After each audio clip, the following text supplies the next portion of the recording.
Now, shake, everybody. Yeah, shake it. Shake. Cookie. Baby elephant. Subscribe. Me. It's working. Hello, Professor Rosemary here, and welcome to my lab. Listen, this is a cookie. This is a glass sandwich and an oral examination waiting to happen. Not gonna lie though, they do look good, just not the most practical. But hey, you always need to sacrifice some comfort for aesthetics, right? But I guess it's a different story when it's your mouth lining that's getting sacrificed. Anywho, do you know what else is aesthetic, fun to shake around and unpleasant to put in your mouth? A cactus! But not just any cactus, we're talking about Maractus today. According to its Pokédex entries, its rhythmic movements create sounds similar to maracas, scaring away its predators. Then it struck me, shaker cookies capture Maractus perfectly. We won't be using it to scare away any predators, but this will be a fun project. By the way, this is not proper labware. With that said, let's get making. Here's what you'll need.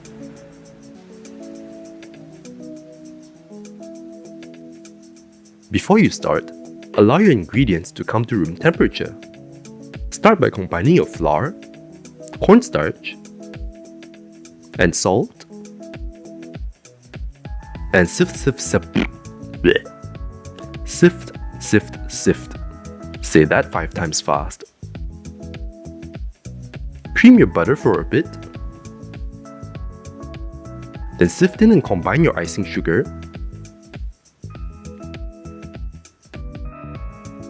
and your vanilla.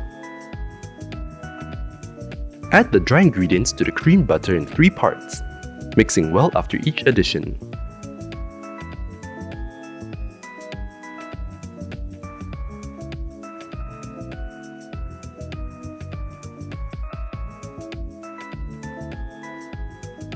Divide the dough in half.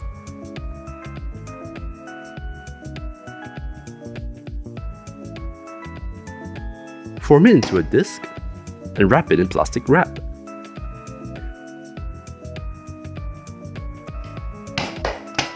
Refrigerate the dough discs for at least 2 hours. Once they're done chilling, preheat your oven to 150 degrees Celsius. Break up and knead the dough a little bit until it's more workable. Flour up both sides of your dough and roll it to around 6 millimeters.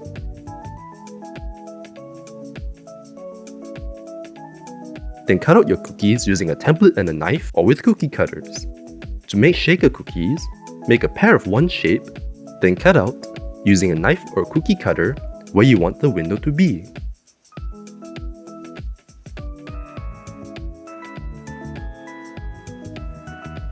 Transfer carefully to a baking sheet lined with baking paper.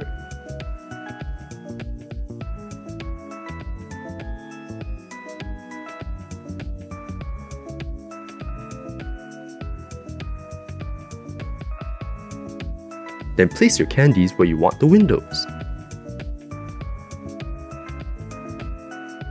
Crushing the candies beforehand ensures that the windows are filled evenly and helps in relieving stress.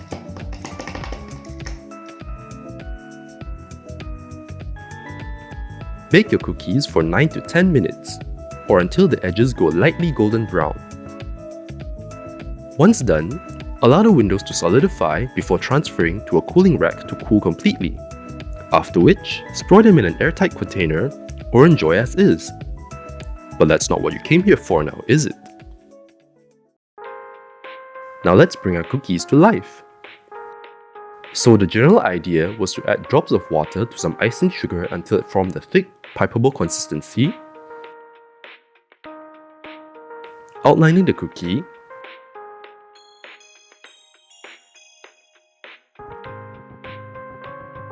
diluting the icing to a flowy consistency, then flooding the cookie with the correct colors.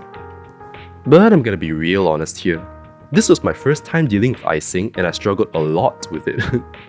My outline icing was too viscous, my piping bag was too tiny, and overall, it was not a very fun time. I'll link some resources for decorating sugar cookies in the description. In the end, we went with it, wrestled with it, and made it work. Not too shabby.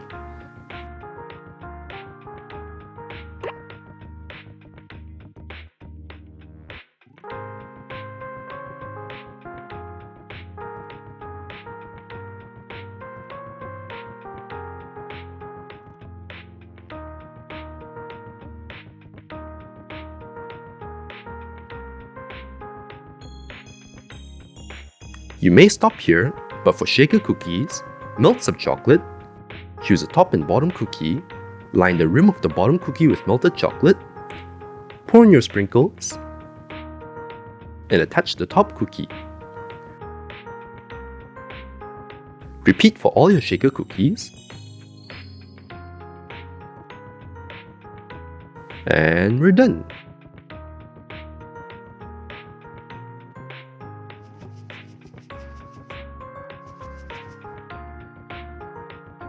So the cookies themselves taste great. Sugar cookies taste drier and more powdery on the day they're made, but take on a softer and more tender texture on the day after.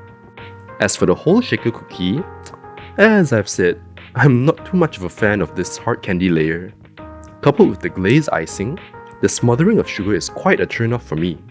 Pretty? Yeah. Practical to bite into? Not so much. They do make for really nice gifts and decorations though. So yeah, that's all for now. I hope you can try this recipe and I'll see you guys soon. Bye!